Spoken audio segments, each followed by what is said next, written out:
اعوذ باللہ من الشیطان الرجیم بسم اللہ الرحمن الرحیم رب اشرح لی صدری ویسر لی امری واحلل عقدۃ من لسانی یفقہوا قولی۔ ہم دیکھ رہے تھے والدین میری جنت میری دوزخ۔ اب اللہ سبحانہ تعالیٰ فرما رہے ہیں، بیٹا کہتا ہے، بچہ کہتا ہے، کیا تم مجھے یہ خوف دلاتے ہو کہ میں مرنے کے بعد قبر سے نکالا جاؤں گا؟ حالانکہ مجھ سے پہلے بھی نسلیں گزر چکی ہیں، یعنی وہ چلے گئے، ان میں سے تو کوئی ایک بھی واپس نہیں آیا۔ کتنا محدود نقطہ نظر ہے۔ رب نے کب وعدہ کیا کہ جانے والے لوٹ کے دنیا میں آئیں گے؟ وہ تو ایک دن ہے، قیامت کا دن۔ وہ تو حشر کا دن ہوگا جب سب کو قبروں سے اٹھایا جائے گا۔ وہ تو یوم البعث ہے، جس دن اٹھایا جانا ہے۔ تو یہ بات حساب کتاب کا انکار کرنے کے لیے کافی نہیں کہ ان تک تو کوئی اٹھ کر نہیں آیا۔ جب اٹھایا جائے گا تو ساری حقیقت سامنے آ جائے گی۔ والدین جب اس کے منہ سے کفر سنتے ہیں تو پریشان ہو جاتے ہیں، کیونکہ والدین مومن ہیں اور وہ محسوس کرتے ہیں یہ ہمارا بچہ تو ہے لیکن اللہ تعالیٰ کا گستاخ ہے۔ ہمارے خوف کے کانپ اٹھتے ہیں اور اللہ تعالیٰ سے دعائیں کرتے ہیں، اللہ تعالیٰ کے آگے فریاد کرتے ہیں، اور وہ دونوں اللہ تعالیٰ سے فریاد کرتے ہیں، تیری بربادی ہو، ایمان لے آ۔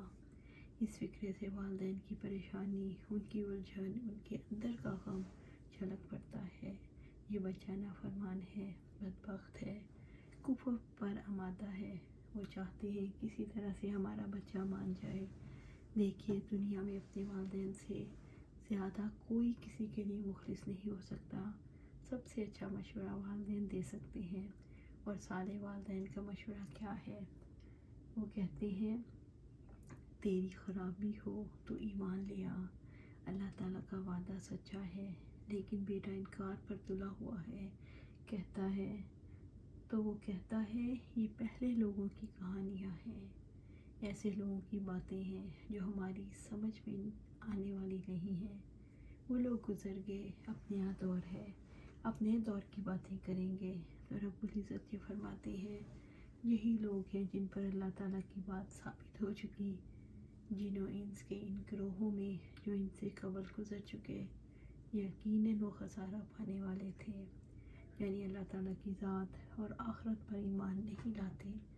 ان پر عذاب کا فیصلہ چسپاں ہو چکا، جیسے پہلے نیک کام کرنے والے اہل جنت میں شامل ہو گئے، اسی طرح یہ لوگ گھاٹے میں رہ جانے والے لوگوں کے ساتھ شامل ہو جائیں گے۔ اس سے ہمیں یہ پتہ چلتا ہے، والدین کی نافرمانی کرنا یوں تو بذات خود ایک بہت بڑا جرم ہے۔ یہ نافرمانی اگر حق کو قبول کرنے کے معاملے میں کی جائے تو یہ بدرجہ ایک بڑا جرم ہو جاتا ہے۔ جیسے والدین کی فرما برداری کے حوالے سے ہم نے پہلے دیکھا، ایسے ہی کچھ احادیث والدین کی نافرمانی کے حوالے سے بھی ہیں، میں آپ کے سامنے رکھنا چاہتی ہوں تاکہ یہ واضح ہو جائے۔ ماں باپ اگرچہ مشرک ہوں، اگر وہ اللہ تعالیٰ کی نافرمانی کا حکم نہیں دیتے تو ان کی فرما برداری کی جائے گی اور ان سے حسن سلوک کیا جائے گا۔ اور یہ کیسا کردار ہے جو ماں باپ سے کہتا ہے، اف، تنگ کر دیا تم نے۔ پتہ لگتا ہے یہ شخص بنیادی انسانی اخلاقیات سے محروم ہے۔ عبداللہ بن عمر بن عاص رضی اللہ تعالیٰ عنہ روایت کرتے ہیں کہ آپ صلی اللہ علیہ وآلہ وسلم نے فرمایا، کبیرہ گناہ یہ ہیں، اللہ تعالیٰ کے ساتھ شرک کرنا، والدین کی نافرمانی کرنا، کسی جان کو ناحق قتل کرنا، اور یمین غموس یعنی جھوٹی قسم۔ اس حدیث سے ہمیں یہ پتہ چلتا ہے، والدین کی نافرمانی کبیرہ گناہوں میں سے ہے، یہ معاف ہونے والا گناہ نہیں۔ ابن عمر رضی اللہ تعالیٰ عنہ سے روایت ہے کہ آپ صلی اللہ علیہ وسلم نے فرمایا، 3 افراد ایسے ہیں، قیامت کے روز اللہ تعالیٰ ان کی طرف نظر کرم نہیں فرمائے گا، جن میں سے ایک والدین کا نافرمان ہے، دوسرا شرابی، اور تیسرا احسان کر کے جتلانے والا۔ اسی طرح آپ صلی اللہ علیہ وسلم نے فرمایا، 3 اشخاص جنت میں داخل نہیں ہو سکیں گے، یعنی والدین کا نافرمان، بے غیرت دیوس مرد اور مردوں جیسی چال ڈھال دکھانے والی عورت۔ دونوں روایات سے ہمیں یہ پتہ چلتا ہے کہ والدین کی نافرمانی کرنا بہت بڑا جرم ہے۔ قیامت کے روز اللہ تعالیٰ ان کی طرف نظر کرم نہیں کریں گے، انہیں جنت میں داخل نہیں فرمائیں گے۔ اور اسی طرح سے ہمیں یہ پتہ چلتا ہے یہ کبیرہ گناہوں میں سے ہے، ایسا بڑا گناہ جو معاف ہونے والا نہیں، کبیرہ گناہ جہنم میں لے جانے والے ہیں۔ ابو امامہ رضی اللہ تعالیٰ عنہ سے روایت ہے کہ آپ صلی اللہ علیہ وآلہ وسلم نے فرمایا، 3 افراد ایسے بدقسمت ہیں جن کی اللہ عز و جل نہ نفلی عبادت قبول کرتا ہے نہ فرض عبادت، احسان جتلانے والا، تقدیر الہی کو جھٹلانے والا، اور والدین کا نافرمان۔ والدین کے نافرمان کا اللہ تعالیٰ کے ہاں کیا درجہ ہے؟ اس کی نہ کوئی فرض عبادت قبول ہوتی ہے نہ نفل۔ اس کا مطلب ہے اس نے اپنی جنت کھو دی، باوجود عبادتوں کے اس نے اپنی دوزخ کا انتظام کر لیا، اس لیے کہ رسول اللہ صلی اللہ علیہ وآلہ وسلم نے فرمایا وہ دونوں تیری جنت ہیں یا دوزخ ہیں۔ والدین کی نافرمانی سے انسان کیسے دوزخ تک جا پہنچتا ہے؟ اسی طرح سے ابو بکر رضی اللہ تعالیٰ عنہ سے روایت ہے کہ آپ صلی اللہ علیہ وآلہ وسلم نے فرمایا، سب گناہوں میں سے جس کی سزا اللہ تعالیٰ چاہتا ہے روز قیامت تک کے لیے مؤخر کر دیتا ہے، دنیا میں سزا نہیں دیتا، سوائے ماں باپ کی نافرمانی کے۔ اس کے مرتکب کو اللہ تعالیٰ اسی زندگی میں مرنے سے پہلے سزا دیتا ہے۔ جس نے ماں باپ کی جتنی نافرمانی کی سزا یہی بھگتے گا۔ عبداللہ بن ابی اوفا رضی اللہ تعالیٰ عنہ سے روایت ہے، کہتے ہیں کہ ہم نے نبی صلی اللہ علیہ وسلم کی خدمت اقدس میں حاضر تھے۔ ایک آدمی آ کر عرض کرنے لگا، ایک نوجوان عالم نظام میں ہے، اس کو کہا جاتا ہے لا الہ الا اللہ پڑھو مگر نہیں پڑھ سکتا۔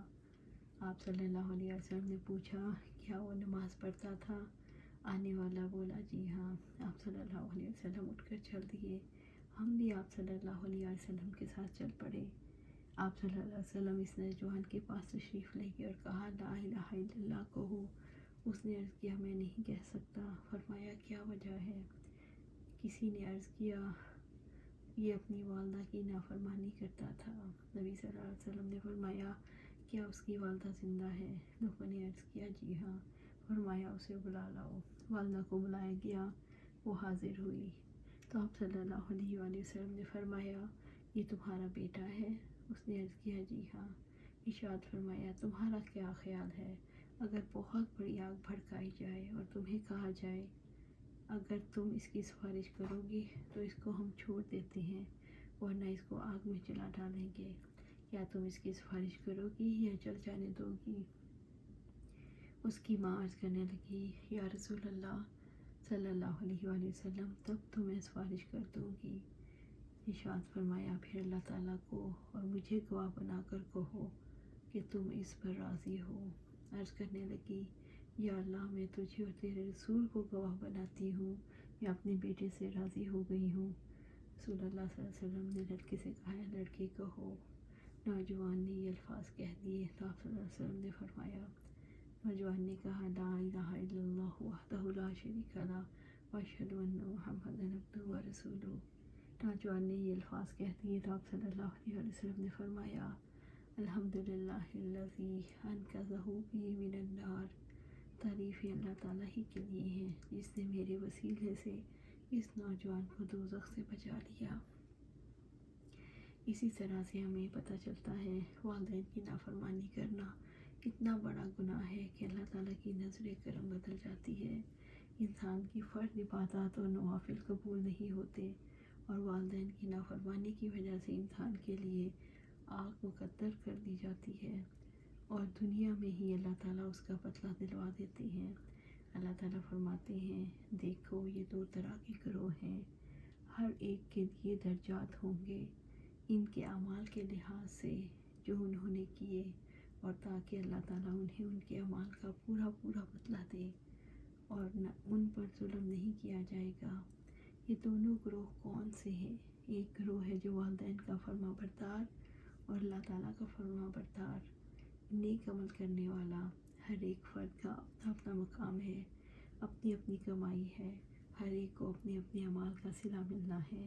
رب العزت فرماتے ہیں یہی لوگ ہیں، ہم ان سے سب سے اچھے عمل قبول کرتے ہیں، اور جو انہوں نے کیے اور ان کی برائیوں سے ہم درگزر کرتے ہیں، جنت والوں میں ہوں گے، سچے وعدے کے مطابق جو ان سے کیا جاتا تھا۔ دوسرا کردار پر کیا تبصرہ ہے؟ یہی لوگ ہیں جن پر اللہ تعالیٰ کی بات ثابت ہو چکی، جنہوں انس کے ان گروہوں میں جو ان سے قبل گزر چکے ہیں، یقیناً وہ خسارہ پانے والے تھے۔ پھر ان دونوں گروہوں پر تبصرہ کیا، ہر ایک کے لیے درجات ہوں گے ان کے اعمال کے لحاظ سے جو انہوں نے کیے، اور تاکہ اللہ تعالیٰ انہیں ان کے اعمال کا پورا پورا بدلہ دے اور ان پر ظلم نہیں کیا جائے گا۔ یہ دو کردار ہیں جو ہر زمانے میں پائے جاتے ہیں، دونوں کا انجام ہم کو پتہ چلا۔ اب یہ اپنا فیصلہ ہے کہ ہم نے خدا پرستی، والدین کی احسان شناسی، عمل صالح کا راستہ اختیار کرنا ہے، یا خدا فرموشی، والدین کی حق ناشناسی اور اعمال سیئہ کا راستہ اختیار کرنا ہے۔ اللہ تعالیٰ فرماتے ہیں دیکھو دونوں گروہوں کے اپنے اپنے درجات ہیں، فیصلہ آپ کے ہاتھ میں ہے، لیکن کچھ اور باتیں بھی ذہن میں رکھ لو کہ معاملہ صرف دنیا ہی کا نہیں، اور جس دن کافروں کو آگ کے سامنے پیش کیا جائے گا، تم اپنی نیکیاں اپنی دنیا کی زندگی میں لے چکے، ان سے فائدہ اٹھا چکے، چنانچہ آج تمہیں توہین کے عذاب کا بدلہ دیا جائے گا، اس وجہ سے کہ تم ناحق زمین میں تکبر کیا کرتے تھے، اور اس لیے کہ تم نافرمانیاں کیا کرتے تھے۔ قیامت کا منظر ہے، اللہ تعالیٰ دنیا سے اٹھا کر قیامت کے منظر میں لے جا کر کھڑا کر دیتے ہیں۔ آج جس چیز کا تم انکار کرتے ہو، دیکھو وہ وقت آنے والا ہے، وہ دیکھنے والا گہرے غور و فکر میں ڈوب جاتا ہے۔ آگ ہے، آگ میں ڈالے جانے کا منظر۔